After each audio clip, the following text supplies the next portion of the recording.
Oiê! Mais um vídeo aqui que eu resolvi gravar, que é um assunto que por mais que eu achei que não fosse acontecer comigo, porque é sempre assim, a gente sempre acha que não vai acontecer com a gente, é um assunto que eu pesquisei muito, eu vi vários vídeos aqui no YouTube. Então, felizmente ou infelizmente, cá está mais um. Hoje o Vicente já tem 10 meses, então já... Mas eu sempre lembro desse assunto com muita gratidão a Deus, né? Porque pra mim foi bem difícil. Quando eu fiz o primeiro exame que apareceu alguma alteração, não era alteração. Eu fiz o primeiro exame que constatou que a placenta, ela tava um pouco prévia. Nossa, para de mexer no cabelo, guria. Então, foi mais ou menos assim. Eu fiz o primeiro exame que constatou que a minha placenta, ela tava um pouco prévia. De acordo com a minha obstetra, ela ainda ia se posicionar no lugar. Se posicionar não, né? Porque, bem assim, leiga falando, porque não é minha área. Conforme o útero vai expandindo, a placenta também vai mudando de lugar, porque ela não muda de lugar, né? Ela tá ali coladinha, grudadinha, mas conforme o útero vai aumentando, a placenta vai se posicionando para o lugar que ela vai estar, né, quando sua barriga estiver maior. Mas a minha obstetra ela usava o exemplo de uma bexiga, né? Como se a bexiga fosse enchendo e a placenta fosse se posicionando. Acontece que a minha placenta, ela tava assim, baixa, né? No começo da gestação. E a minha médica falava, não, provavelmente ela vai subir, né? Porque é muito raro a placenta ficar prévia, ainda mais no teu caso, que não tem, assim, os fatores de risco para a placenta ser prévia. Então eu acreditei mesmo que a minha placenta ia subir, mas desde que eu estava grávida, assim que eu descobri que eu estava grávida, duas coisas eu tinha certeza na minha vida. Uma era que meu bebê era um menino, por mais que todo mundo pudesse falar que era menina, eu jurava que era um menino. E segunda era que ele não ia nascer na data prevista, ele ia nascer antes. Eram as duas certezas que eu tinha. As duas aconteceram. Depois desse exame, a gente continuou acompanhando com bastante cautela, porque é um assunto sério, né? Se você quiser saber mais, eu não vou me arriscar a explicar o que é a placenta prévia e o descolamento de placenta, porque eu realmente não tenho condição alguma de falar assuntos técnicos, mas assim, de uma forma absurdamente simples. A placenta se posiciona muito perto da abertura do colo do útero. Isso é perigoso, porque se você tem uma dilatação ou você entra em trabalho de parto, ela consequentemente vai descolar. E se ela descola, pode acontecer inúmeras coisas. O bebê pode ficar sem oxigênio, você pode entrar em trabalho de parto. Então, assim, eu lembro que a minha médica falou pra mim, olha, acontece, mas eu vi pouquíssimos casos até hoje. E assim, se alguém te falar que teve descolamento de placenta, provavelmente não foi, ela falou, porque é uma coisa que sim, realmente muito grave. Eu achava que eu não teria, né? Por ser nova também, eu tinha 25 anos, Agora tinha 26. mas eu tinha 25 anos quando eu engravidei, então eu achava que realmente isso não ia acontecer comigo. Seguimos fazendo os exames e a minha placenta sempre estava por ali. O meu útero cresceu, a minha barriga não cresceu muito, então talvez isso tenha influenciado o fato da minha placenta também não... Não sei, posso estar falando besteira. Minha barriga ficou relativamente pequena e a placenta ficou ali embaixo, ela não saiu. Quando eu tava com 33 semanas de gestação, meu bebê sempre tava bem, fora isso, nunca tive problema nenhum, passei a gestação super tranquila. Tive dois ou três pequenos sangramentos durante a gestação. E o último aconteceu em fevereiro, quando a gente foi viajar, fomos pra praia, eu e meu marido. E na praia que a gente foi, pra quem é aqui do sul, a gente foi pra Praia do Rosa. Lá no Rosa tem muito morro. Então, tipo, não vale a pena você ficar andando de carro. Então a gente subia pra ir pro hotel, voltava. E uma dessas subidas eu cheguei no quarto, voltando pro hotel, e percebi que eu tava sangrando. Mandei pra minha médica, ela falou pra repousar, ficar quietinho. Então, foi nessa época do último sangramento, o Vicente tava previsto pra abril, então isso aconteceu em fevereiro, pra vocês terem noção de tempo. Quando aconteceu isso, eu parei de ir pra academia também, até então eu tava fazendo academia, pilates normal, tipo uma vida de grávida ativa, maravilhosa que eu tinha, porque no segundo trimestre eu fiquei ótima e eu queria fazer atividades. Assim, meio por conta, eu decidi sossegar, porque eu sentia, mãe, né, que tinha alguma coisa que não tava legal. Com 33 semanas de gestação, eu decidi fazer a mala do meu filho. 33 semanas, acho que, olha, 10 meses depois, nem eu lembro mais. 33 semanas, acho que é o 8º mês de gestação. Eu deixei a mala dele pronta, deixei a minha mala pronta, e também fiz o meu marido arrumar a mala dele. Na verdade, o Lucas também tava bem receoso, porque todos os exames que a gente fazia, ainda a placenta tava meio por ali. Até que o último exame que eu fiz, eu estava de 33 semanas, que foi quando eu arrumei a mala. A médica que fez o exame em mim falou: então, Ana, fica tranquila que assim, o jeito que tá a sua placenta hoje, você pode ter parto normal. Esqueci desse detalhe, né? Eu fiz tudo pra poder ter parto normal. Isso também demonstra que nem tudo que a gente espera da maternidade acontece, né? As coisas fogem do nosso alcance.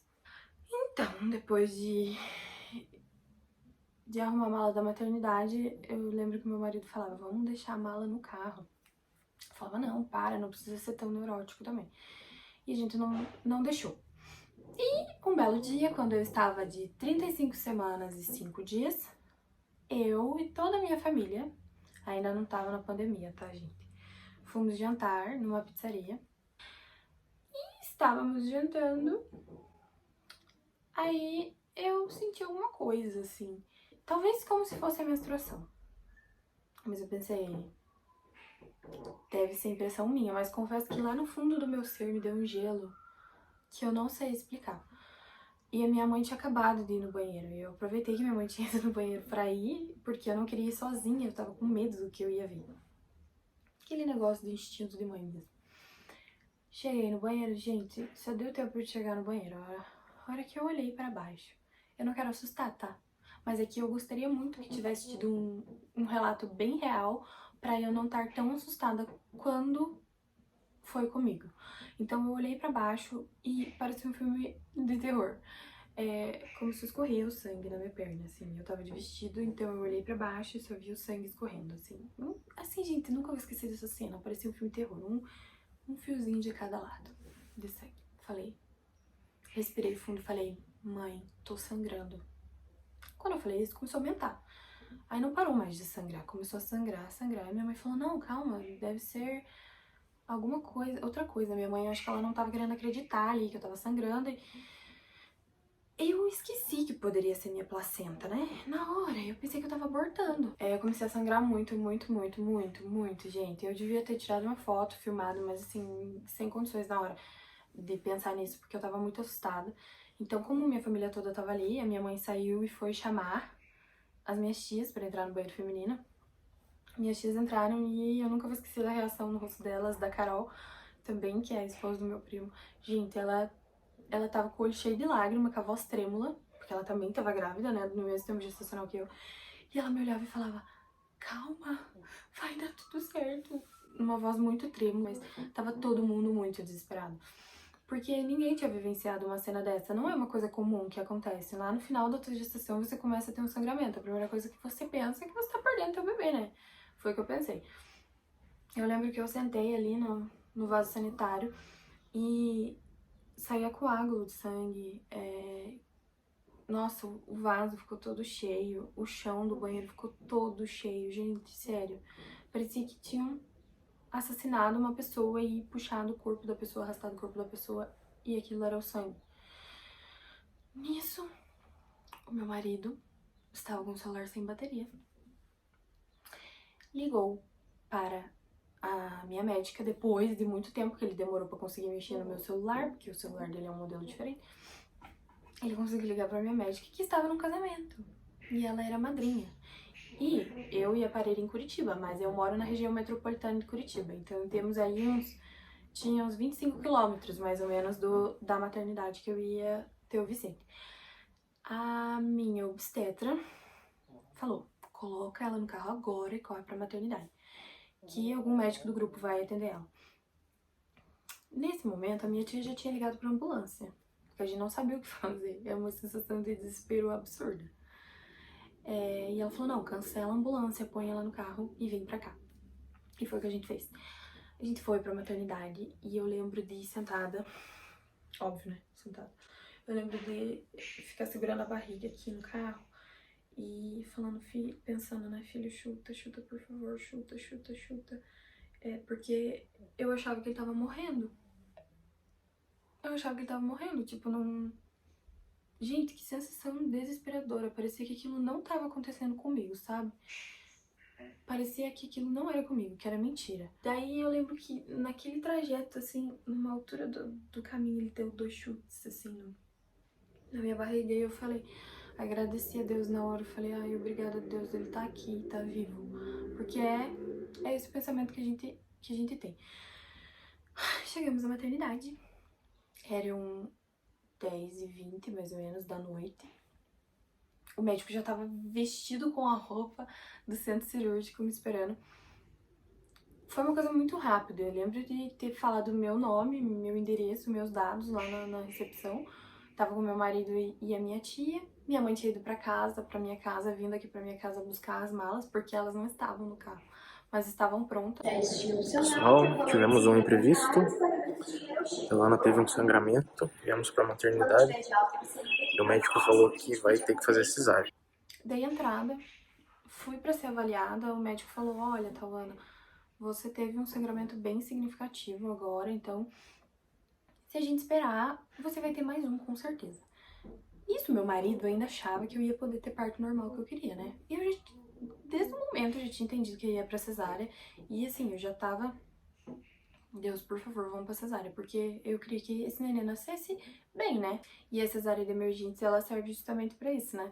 Pra situações de emergência. Então eu tive que fazer uma cesárea de emergência, porque o médico falou com toda a calma. Ele foi muito humano, muito paciente. Ele falou, olha, não vai dar pra esperar, a gente precisa que esse neném nasça agora. Sua placenta tá descolando. Deu um gelo. Eu falei, nossa, minha placenta, que na última ultra que eu tinha feito com 33 semanas, aquela médica tinha falado que já tava ok pra parto. Gente, não tava. Não dá pra ter 100% certeza das coisas, entende? É bom a gente sempre estar preparado para as coisas que a gente não espera que aconteçam. Se é que isso é possível, mas precisa ter muita força nesse momento, principalmente numa situação dessa, que você é mãe e que tua respiração, tua calma vai passar ali pro bebê. Então, cheguei no centro cirúrgico. Todo mundo já tava a postos. Todo mundo. Gente, sério, foi muito rápido. Tô esperando agora pra entrar no centro cirúrgico. Na salinha aqui. Falaram que acabaram de dar anestesia na Tawana. Eu acho que logo já me chamam. Se Deus quiser. E 11h50 o meu filho tinha nascido. Foi muito rápido. Eles já tomei anestesia ali, aquela coisa desagradável de centro cirúrgico, de emergência, né? Gostaria muito de poder ter passado por uma cesariana humanizada, mas não era possível. Eu já entendi isso, na minha situação não era possível nada, não podia esperar mais nem um segundo, eu não podia baixar a luz do centro cirúrgico, porque precisava ver se meu bebê estava bem, toda essa questão. Então, não tive, assim, aquela golden hour, não tive nada disso com meu filho, que eu idealizei, que eu tinha feito plano de parto. E eles tiraram meu bebê e me mostraram. Eu tenho vídeo. Meu marido filmou, não tive fotógrafo, óbvio, não deu tempo de chamar ninguém. Então meu marido filmou com o meu celular, com a câmera frontal, tipo, virou e filmou, deu certo. Assim, e depois que ele nasceu, eles já levaram ele muito rápido. Antes disso, o pediatra veio falar comigo, Tawana, quando seu bebê nascer, eu vou ter que levar ele rapidamente pra ser avaliado, né, por conta da situação. Então, eles tiraram ele e eu não fiquei com ele, né? Eu lembro que eu encostei o rosto no rostinho dele e o médico falou, é isso, já volto. E...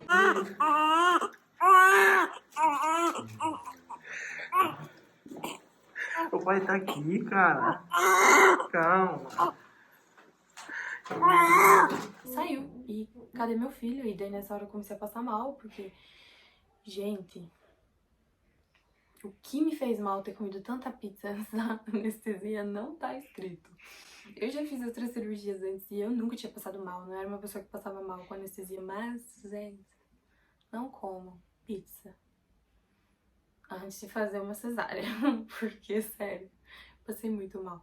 Enquanto eu tava passando mal, ele tava vendo o Vicente e depois ele voltou com o Vicente. E eu tirei uma fotinho e o Vicente saiu de novo. Foi com o Lucas, ele mostrou o Vicente pra família e o pediatra tava esperando, já falou, volta aqui pro neném, ele precisa ficar na incubadora. Muito lindo! Olha que legal! Parabéns, Lu! Vicente ficou na incubadora 9 horas, que foi a noite toda, né? Porque ele nasceu quase meia-noite, então ele ficou 9 horas na incubadora.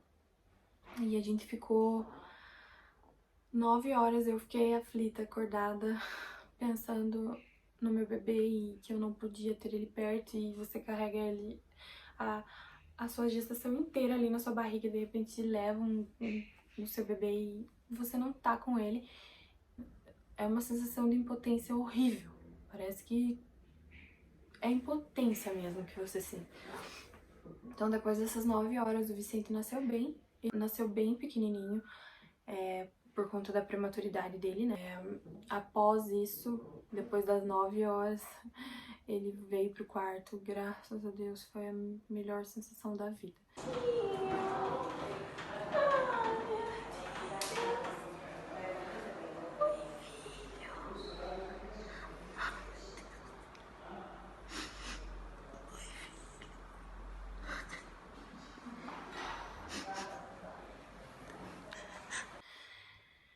E ficou fazendo teste de glicemia, porque, né, teve hipoglicemia.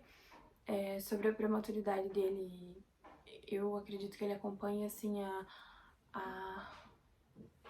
a formação dele exatamente com a idade dele, assim, como se ele tivesse nascido na data prevista. Agora eu tô gravando. Então me dá ele aqui. Eu vou mostrar o presente que eu ganhei depois desse dia. Venha, presente.